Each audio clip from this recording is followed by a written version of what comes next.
किस्म है वो है तफसीर बिल रिवाया या तफसीर बिल मासूर। ये तफसीर कुरान की सबसे ऑथेंटिक किस्म है तफसीर की।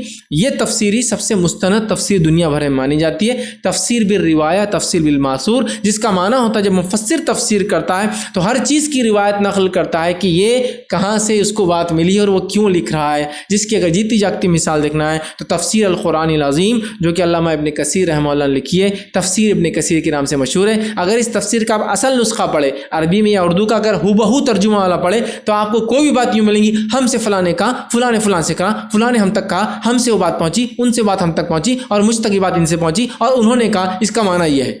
वो रिवायत लाएंगा पहले तो बात बयान करेंगे, यहाँ तक कि हदीस की रिवायत, यहाँ तक कि अक़वाल सहाबा की रिवायत, यहाँ तक कि किसी बुज़ुर्ग या किसी जो है शेख का कौल आएगा, किसी सलफ़ का कौल आएगा तो भी मुफस्सिर लिखेगा हमसे इन्होंने फरमाया, उनसे उन्होंने फरमाया, पूरी सनद लाएंगा कहाँ से उसने ये बात को बयान की।